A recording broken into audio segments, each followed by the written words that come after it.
T. Higgins is officially questionable on a Monday night game. Justin Jefferson's playing, but Jordan Addison is officially out, and George Kittle is doubtful against the Los Angeles Rams. These are just a few injuries that are really important, and we have to make moves based on these injuries this late in the week, and that's exactly why I go through every matchup at the end of the week, basically right at the end of the shot clock, to go through the must-start and sit wide receivers with our updated news. So we're doing exactly that today, and I'm one of the only fantasy YouTubers working on a Saturday, so please go down there, drop a like on this video, and subscribe to the channel to show your support. So our first matchup here is the New York Giants at the Cleveland Browns here. Now, Malik Nabers has really entered must-start territory for me, but I will say it's not like by consensus in my own head, I guess. There is part of me that still says he is with the Giants and he still does play with Daniel Jones at quarterback, so there is that doubt there that he might end up having a worse week than he should. But the reality and why I put him at must start is not only because he's an elite player and he broke out last week. The reality is that he is the number one target over there pretty much by consensus. There's no question who the number one is in New York, and it is Malik Nabers. So even against a tougher Browns defense, I gotta say Malik Nabers is must start. Now, Amari Cooper is definitely my favorite flex option of the bunch. Listen, I know it's been bad. I know it's been really bad. I have him in a dynasty league, and I've been playing him. The reality is Amari Cooper is still leading the team in targets. Amari Cooper is not irrelevant in this offense. He's not a ghost. It just hasn't worked out yet. So against the Giants, I like the potential that it is a good potential matchup here. Wan'Dale Robinson's above Jerry Jeudy. Maybe I'm just biased against Jerry Jeudy, but Jerry Jeudy realistically has been much more effective in fantasy than Amari Cooper has. So Jerry Jeudy is definitely flexible against the Giants. Wan'Dale Robinson is up there in targets as well. Last week, he wasn't quite as targeted, but in week one, he was definitely highly targeted, so he's still definitely up here. And then I would go ahead and bench Elijah Moore and Darius Slayton in this matchup. The Philadelphia Eagles at the New Orleans Saints is our next matchup here, and Devonta Smith is obviously must start without A.J. Brown. Tougher matchup, who cares? Devonta Smith's going to be fine. Chris Olave, I think, is a must-start against this Philadelphia Eagles defense. Obviously, Olave came back, put up a pretty good week in fantasy. Nothing spectacular or anything like that, but he is going to be involved, and it is a good matchup against the worse-off defensive backfield. So I like Chris Olave, I like Devonta Smith this week, but they're definitely in different tiers, of course. Rashid Shaheed is the best flex option in this matchup, but he's one of the best flex options at the wide receiver position. Honestly, he's just outside of must start. The only reason is because he's not getting targeted that much. He doesn't even have 10 targets in the year. He's got 8, 4 targets a game. That's essentially what we've seen from him, is him being perfect on every single route he runs, basically. Like, every target he gets, he's been extremely efficient. Obviously, he's hit on big plays, and I like the matchup for it again. That's ultimately why Rashid Shaheed is a high-end flex option, but I'm going to warn people in future weeks when it's not as good of a matchup, unless his targets go up, Rashid Shaheed is probably not going to be a great flex option. Britton Covey is my second favorite wide receiver out of Philadelphia. That dude was getting targeted in week 2 against Atlanta. That dude was getting plenty of targets, and he's more of a short route type of guy. Reminds me a little bit of Braxton Berrios. But Britton Covey seriously was the most involved receiver not named Devonta Smith. It wasn't Jahan Dotson. That's why I think Jahan Dotson just needs to go on the bench until further notice. Houston Texans at the Minnesota Vikings is our next matchup here. Nico Collins dealt with a little bit of an injury. He was on the injury report, came off. He's going to be fine. He's playing. You play him. Same thing with Justin Jefferson. JJ was limited for a good portion of the week. He ended up getting taken off the injury report yesterday on Friday, so he's going to be good to go. I don't have worries with either of these guys, so I would just say they're definitely must start because they're elite players in fantasy football. Tank Dell is my personal favorite of this matchup. I think it's a Tank Dell game. I really don't know how to put my finger on this one. I just kind of have a feeling this is going to be a Tank Dell day. With the injury to Nico Collins, maybe he's not used as much in big plays this week over the middle of the field. I think Tank Dell has a good game, so he's my favorite of the bunch. Stephon Diggs, of course, is based on targets. He's going to be flexible 9 out of 10 weeks for sure. Jalen Nailor, definitely flexible this week because Jordan Addison is out. No Jordan Addison this week means that Jalen Nailor is definitely flexible in this game. He's he's actually doing pretty well in fantasy right now. But of course, with Justin Jefferson there, he's nothing more than a mid-tier flex option at the very most. And of course, Jordan Addison is out, so you don't play him. Denver Broncos at the Tampa Bay Buccaneers this week. Chris Godwin, Mike Evans, fire them up. Those guys do not belong on your bench at this point. The matchup is iffy. I would say it's more so iffy for Mike Evans, though, because I think he's probably going to be the one who is going to be locked up by Pat Surtain for most of this game. So I do think Godwin is a better play, ultimately, at the end of the day. But Mike Evans, of course, you don't sit him either. Josh Reynolds is... Take it easy, buddy. Josh Reynolds, at the end of the day, I think is the most flexible guy in Denver. That guy has... I mean, he's doing the best so far. He's not out-targeting Sutton, but he is doing better than Courtland Sutton. Sutton, just based on targets, is still flexible, but I need to see more first from Courtland Sutton before I say he's a better option at this point than Josh Reynolds. And then Jalen McMillan, he's more of a best ball play. Like, he's a big play type of guy. He's not really going to be valuable unless he gets a big play. And then Marvin Mims Jr., I mean, that guy should not be on your roster at this point. You should just cut Marvin Mims. Green Bay Packers at the Tennessee Titans.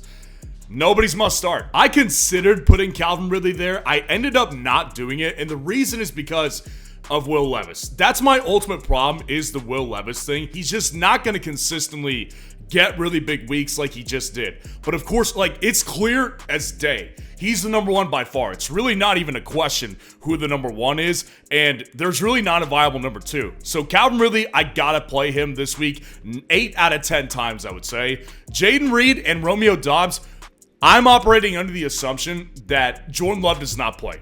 So if Jordan Love does play, Jaden Reed becomes must start. Romeo Doubs still behind Ridley, but he's my second favorite option. Christian Watson's my third, and then Dontavian Wicks is my fourth. But if Jordan Love plays, all 4 Green Bay wide receivers can be played. Jaden Reed's the best of the bunch, and then the other ones kind of relatively the same tier. I would say Romeo Doubs is probably separated from Watson and from Dontavian Wicks. And then at this point, you can't play another Tennessee wide receiver. Tyler Boyd, DeAndre Hopkins, I would not advise playing either of those guys. Boyd maybe so, but Hopkins has 3 friggin' targets. Like, this guy's not involved. Honestly, I'm not going to tell you to cut Hopkins yet, but definitely keep an eye on his week this week because he might just be taking up dead space on your roster right now. The Chicago Bears at the Indianapolis Colts is my next matchup here. And again, nobody's must start. Both of these quarterbacks are not doing very good right now. Anthony Richardson is completing less than 50% of his passes. Gross. And Caleb Williams looks like a rookie. DJ Moore has been open. He's been the number 1 target. That's why he's the best flex in the group right here.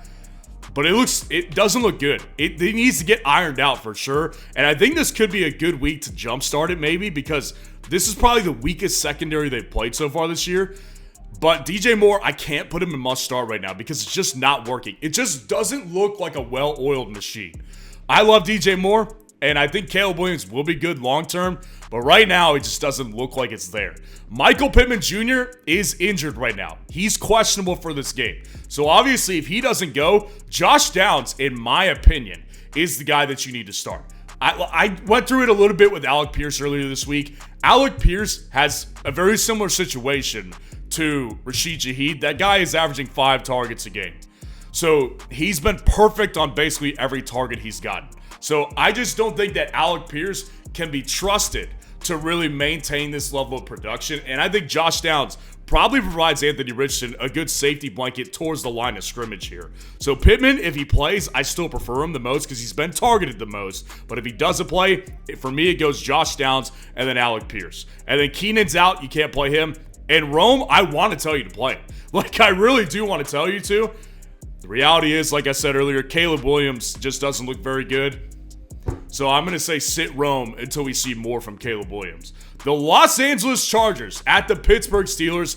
Another gross wide receiver matchup. We're on a string of them right now, and I can't rightfully tell you to start any of these guys. There's 2 problems. Number 1, they're both run-first offenses. And number 2, Justin Herbert is a game-time decision.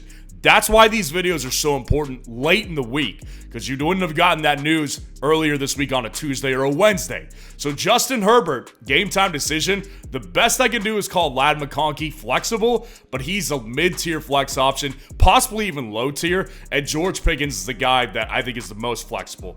I wouldn't say high-end upside guy, but definitely with George Pickens, he's the wide receiver one. Him and Fields have looked good together so far. Last week, they had a big play get wiped out by a penalty. So Pickens, I think he's definitely the most flexible of the group. Van Jefferson, another Steelers wide receiver should never go in your lineup. I would play Quentin Johnson before I played Van Jefferson, and I'm not playing Quentin Johnson yet.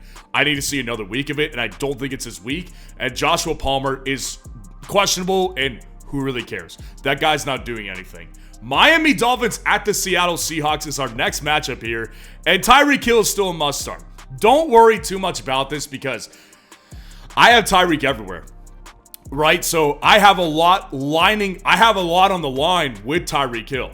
I'm okay with starting Tyreek Hill for sure this week because I know that he's their number one option.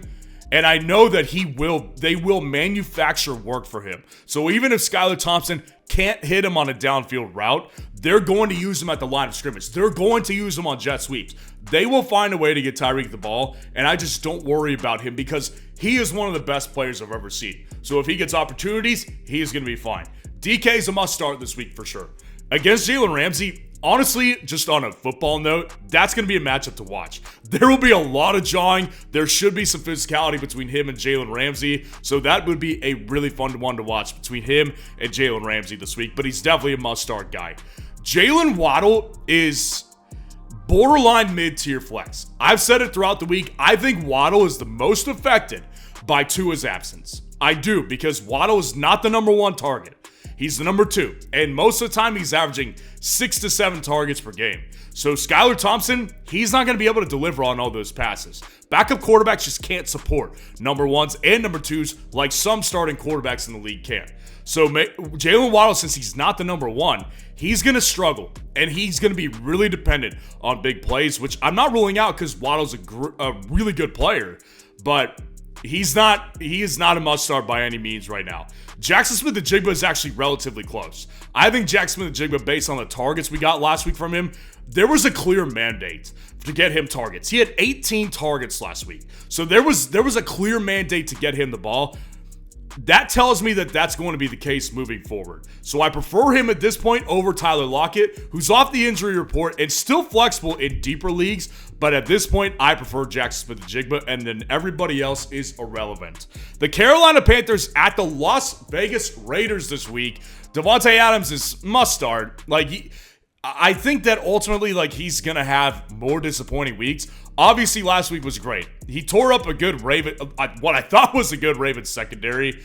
So he's definitely a must-start right now. I do worry that the game script might just be really run-heavy, specifically at the back half of the game. But Devontae Adams definitely is a must-start this week. I'll tell you this. Both these guys, Deontay Johnson and Jacoby Myers, they're both low-end flex options. These are deeper league plays right here. Deontay Johnson, with the change to Andy Dalton, I think probably has the best chance to see the most upside in fantasy out of the receivers. He's the number one target so far in that offense, and Andy Dalton should be more accurate than Bryce Young. That's all I can really say. I would not dare to put him in my own starting lineup in most of my leagues. So this is a dice roll that really doesn't have much upside, so I don't think it's really worth rolling the dice on this one. Jacoby Myers is based on targets and based on the week matchup. Again, low-end flex option, not really worth the dice roll to me. And then Adam Thielen, keep your eye on him. See how he works out with Andy Dalton. Maybe he's the preferred target. Maybe he's not. We'll have to see how that one plays out, but I'm putting him on the bench until then. And then Leggett, I feel the same way. San Francisco 49ers at the Los Angeles Rams this week. Let's get into this jumbled mess right here. Brandon Ayuk, as a result of Deebo Samuel and George Kittle being out, is a must-start. I know it sounds gross. Look at his first 2 weeks of production. It sounds pretty nasty to put Brandon Ayuk a lot of trust into him. You got to do it, though. It's Jordan Mason, it's Brandon Ayuk, and it's Juwan Jennings in this offense. That's all they've got right now. So Brandon Ayuk is going to get the ball force-fed to him. Wouldn't be surprised if he comes away with 9 to 10 targets in this game, and you just don't want to miss out on that against a weak Rams secondary. Now, Juwan Jennings is my personal favorite flex of the move of this matchup. Juwan Jennings is the wide receiver 2, should be at least, in the San Francisco offense this week. And again, weaker secondary, and there's just more of a roll card now from Juwan Jennings. Whereas when I look at all these Rams wide receivers, since both Kupp and Nacua are down, there's not a clear number 1. In my opinion, none of them had separated enough to really claim them as the wide receiver 1. I think they've all got equal opportunity this week, which means I think they're all relatively close to mid-tier flex options. Tyler Johnson, Tutu Atwell, Demarcus Robinson, I think they're all flexible in their own right. So you make that decision, you go with your gut. My gut tells me that Tutu Atwell could be a legit play because he'll be getting some targets, while the big plays might be split up between Tyler Johnson and Demarcus Robinson. Take your pick, go with your gut. But I think they're all flexible in this game. Detroit Lions at the Arizona Cardinals is our next matchup here. Amon-Ra St. Brown is must start. No need to talk about that. He rebounded. He's going to be fine. Marvin Harris Jr., welcome back. You're a must start. You never should have left must start area. Marvin Harris Jr., easy must start. Jameson Williams, high-end flex option. Now, obviously, he's got 20 targets through the first 2 games, 10 targets a game. So some people may be wondering why he isn't in must-start area. I'll tell you this. I was thinking about this earlier today, and I said to myself, what are the chances that Jameson Williams is able to maintain that target share? Because I thought about all the weapons in the offense. Obviously, Amon-Ra is the number 1 wide receiver. Let's get that straight. Well, then after that, they've also got a pass-catching running back with Jahmyr Gibbs. He's seeing about 7 targets per game right now. That's a lot of targets for a running back. Sam Laporta, coming off a great year and is starting to look more relevant in this offense. There's a lot of weapons to feed in this offense. So Jameson Williams, I still do believe, will have a bad game at some point. I do like the matchup here, so I'm going to take the shot. I still believe it's a little bit of a shot call on Jameson Williams this week. That's why he's not in must-start territory just yet. Greg Dortch is questionable. I said it during the buy low video after week 1. Tell yourself that Greg Dortch is ever going to be the number 1. You can't. So he's a bench for me anyways, really. And Michael Wilson's also a sit for me too. The Baltimore Ravens at the Dallas Cowboys this week. CeeDee Lamb, you line him up. No reason to talk about it. Zay Flowers must start for me this week. I like the matchup here against the Cowboys secondary. They got exposed last week against the Saints. And Zay Flowers is a heavy target guy. Definitely like the potential he gets in the end zone this week. Jalen Tolbert, I prefer him over Brandon Cooks. Jalen Tolbert got more targets last week. Cooks got more than him in week 1. Tolbert looks like he brings some sort of juice, though. Now, it's a little hard to tell. Like that Dallas-New Orleans game last week, it was over pretty fast, so Dallas was kind of maybe just throwing some stuff at the wall, seeing what worked, but I'm going to go with my gut and say Jalen Tolbert over Cooks, but they're relatively in that same middle-tier flex territory area for me. And then both Baltimore wide receivers, Rashad Bateman, Nelson Aguilar, you go ahead and you sit down. The one sure thing in that Dallas offense is CeeDee Lamb, and his line on underdog is a sure thing as well. It's 0.5 total yards on Sunday against the Baltimore Ravens. So if you haven't taken advantage of it yet, go down in the comments, use that link, and use code FFN to sign up for Underdog and deposit $10, and they'll match you 50% up to $1,000 of bonus cash, and you'll be able to take advantage of the free CeeDee Lamb line this week. The Kansas City Chiefs at the Atlanta Falcons this week. Rashee Rice, the only must start. That guy is a top 10 wide receiver, especially with an imbalanced offense that's going to be coming probably without Isaiah Pacheco. Rashee Rice is number 1 in that offense anyways, so he's definitely a must start this week.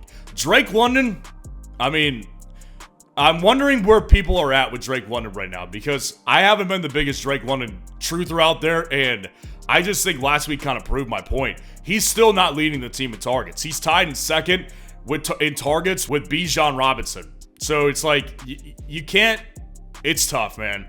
I just don't really believe that Drake London is a must start at this point. I think he's a fine flex play. He's the best of the bunch, but he's not anybody I'm clamoring to start.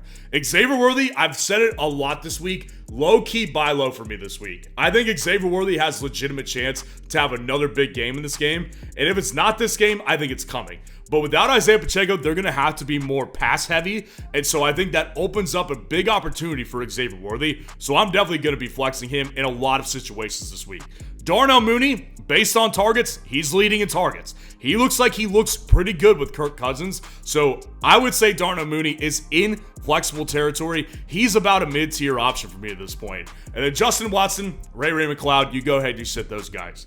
The Jacksonville Jaguars at the Buffalo Bills, the first Monday night matchup. Not a single must start in this group.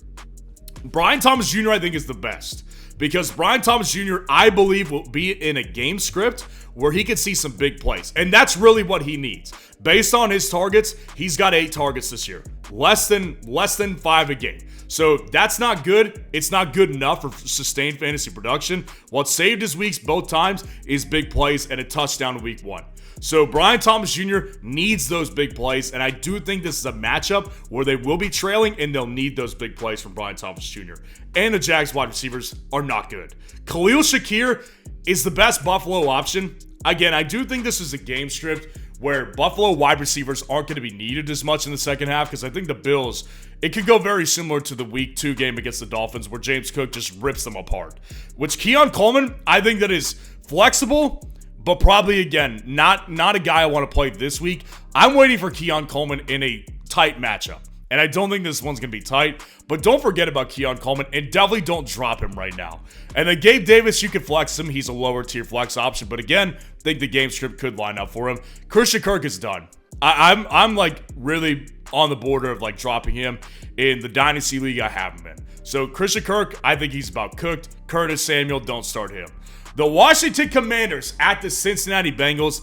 The second Monday night game. I hate those Monday night slates. They're stupid. But Jamar Chase, I said it on the rankings this week. If Jamar Chase doesn't go off this week, we've got some reevaluation to do.